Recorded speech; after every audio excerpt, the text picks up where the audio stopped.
এরে নবীর উম্মতের দল, নবীর মোহাব্বত সিনার মধ্যে ঢুকাও,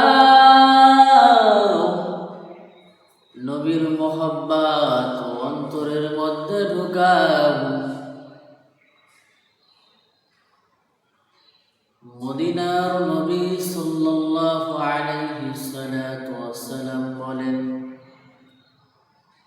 লা ইউমিনু আহাদুকুম হাত্তা আকুনা আহাব্বা ইলাইহি মিন ওয়ালিদিহি ওয়া ওয়ালাদিহি আজমাইন।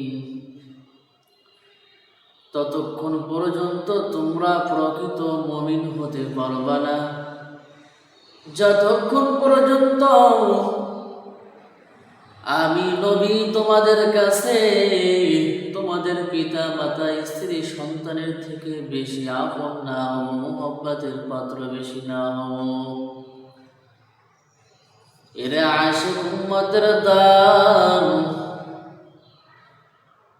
দুনিয়ার বাহাদুরি দেখাও, দুনিয়ার বাহাদুরি করে করে নিজের জিন্দেগিটাকে শেষ করে দিচ্ছ। নবীর সাহাবী হযরত তালহা রাদিয়াল্লাহু তাআলা কি পরিমাণ নবীকে মুহাব্বত করত। আপনার মুহাব্বত আর সাহাবায়ে কেরামের মুহাব্বত কেমন? সাহাবায়ে কেরাম কেমন ভাবে আল্লাহকে মুহাব্বত করত, নবীকে মুহাব্বত করত। নবীর সাহাবী হযরত তালহা রাদিয়াল্লাহু তাআলা আনহু, বাবাও সাহাবী, সন্তানও সাহাবী।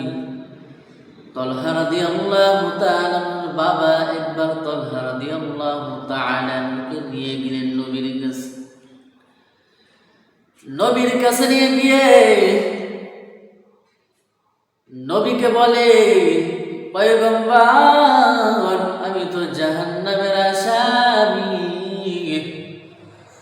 আমাকে এমন কিছু আমল শেখায়া দেন যে আমলের বিনিময়ে আমি জান্নাত লাভ করতে পারি, জাহান্নাম থেকে মুক্তি পাই। এবার পয়গম্বর তালহা রাদিয়াল্লাহু তাআলার বাবাকে কিছু আমল শেখায়া দিলেন। বললেন, যাও এই আমল নিয়ে গিয়ে বাড়িতে বসে বসে আমল করো, আল্লাহ তোমাকে জান্নাত দিবেন, আল্লাহ তোমাকে জান্নাত দিবেন। এই কথা বলার পর তালহা রাদিয়াল্লাহু তাআলাকে নিয়ে বাবা বাড়ির দিকে রওনা হলেন। এমন সময় পথের মধ্যে যখন আসে নবীর সাহাবী তালহা রাদিয়াল্লাহু তাআলা, মাত্র বয়স 7 থেকে 8 বছর, বাবার কোলে, বাবার কোল থেকে নেমে বাবাকে বলল, আব্বা জান, আমি নবীর কাছে যাব, আমি পয়গম্বরের কাছে যাব। বাবা বলে, কেন? বলে, আমি তো জাহান্নামের আসামি, আপনি তো জাহান্নাম থেকে মুক্তির জন্য নবীর কাছ থেকে আমল শিখে আসলেন, আর আমি তো কোনো আমল শিখতে পারলাম না রে, আমি তো পয়গম্বরের কাছে আমি যেতে পারলাম না, আমার বড় খারাপ লাগছে, আমি নবীর কাছে যাব। এবার তালহা রাদিয়াল্লাহু তাআলা দৌড় মেরে নবীর কাছে আসলেন। এসে বললেন, পয়গম্বর, আপনি তো আমার বাবাকে আমল শিখাইয়া দিলেন, আপনার বাবাকে তো আমল শিখাইয়া দিলেন, আমি তো বড় জাহান্নামের আসামি, আমাকে কে আমল শিখাবে? এবার নবী তালহা রাদিয়াল্লাহু তাআলাকে বললেন,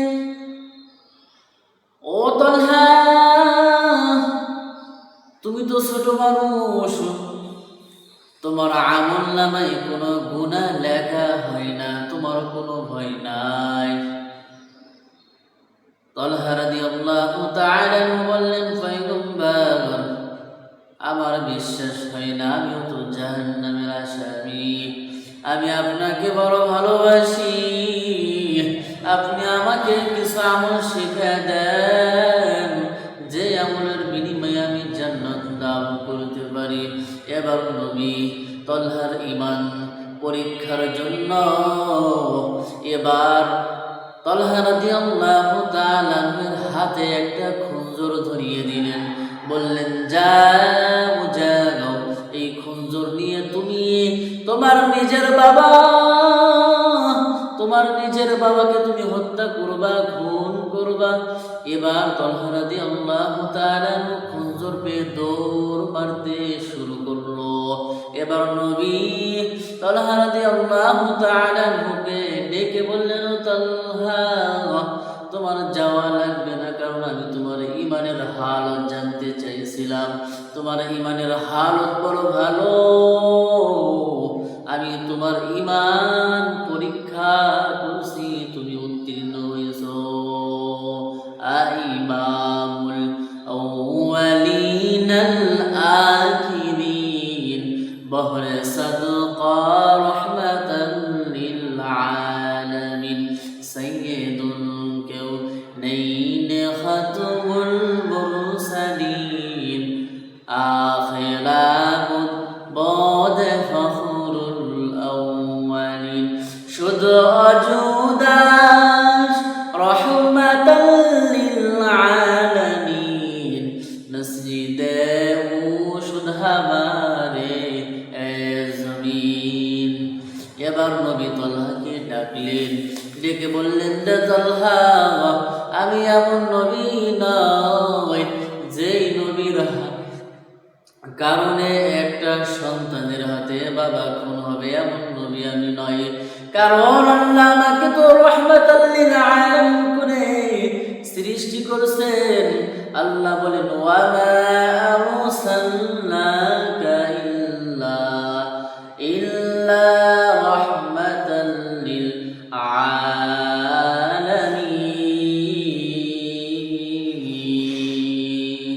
এই কালামে জিন্দা কুরআনে হাকিম, হিকমতে উলায় জালাসুতু কাদিম, জামিউল ইলমি ফিল কুরআনে হাকিম, তাকাসুরাত আনিফাবুর রিজালি, বখায় কুরআন কালামুল্লাহ বাশানু,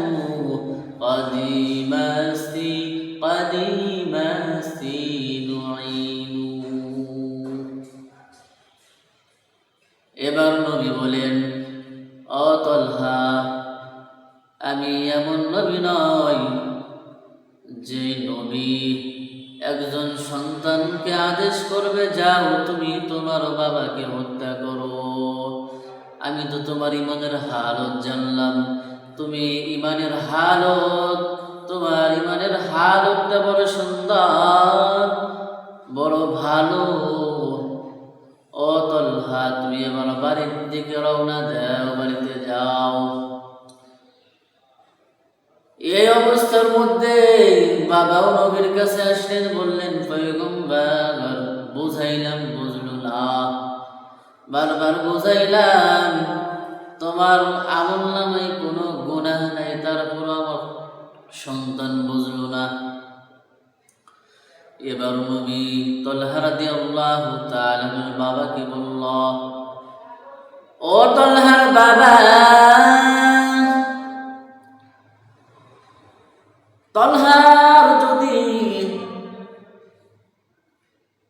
কোন রকম কিছু হয়, তালহা যদি কোনো সময় অসুস্থ হয়, আমি নবীকে জানাইবেন। আমি নবী তালহা রাদিয়াল্লাহু তাআলাকে গিয়ে দেখে আসব। এবার নবীর থেকে যাওয়ার পর কয়েকদিনের মধ্যে তালহা রাদিয়াল্লাহু তাআলা গুরুতর অসুস্থ হয়ে যায়। তালহা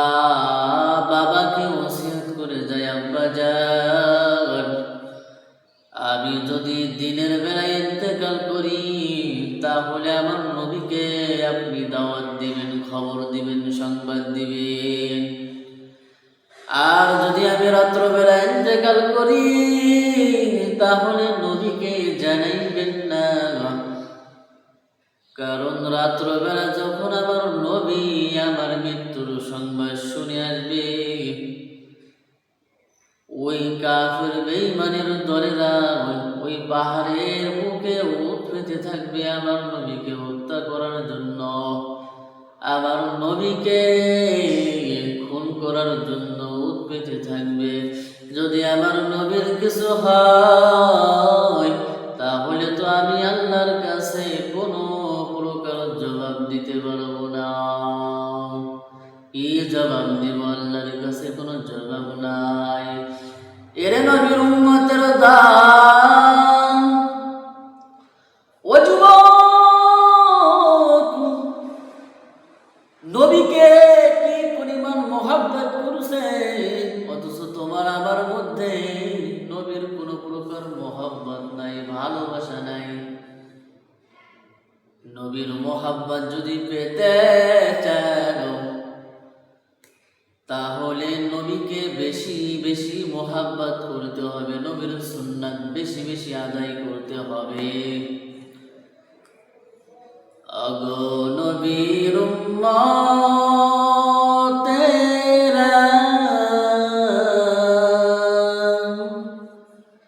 হয় আজি দিশাহারা,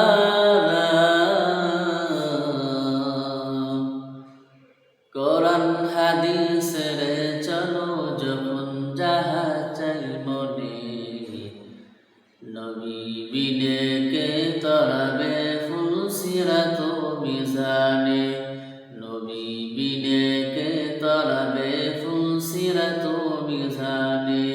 চলো চলো চলো মুমিন চলো নবীর সন্ধানে, নবী বিনে কে তরাবে ফুলসিরাত মিজানে।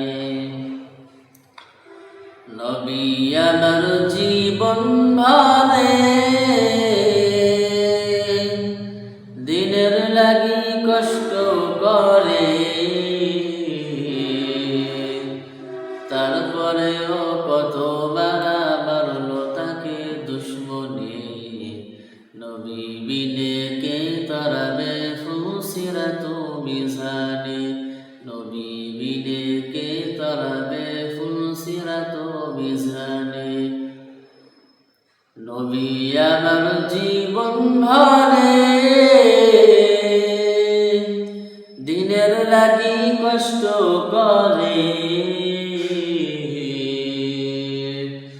দান দান শহীদ করিলেন অহুদেরই ময়দানে, নবী বিনে কে তরাবে ফুলসিরাত মিজানে, নবী বিনে কে তরাবে ফুলসিরাত মিজানে।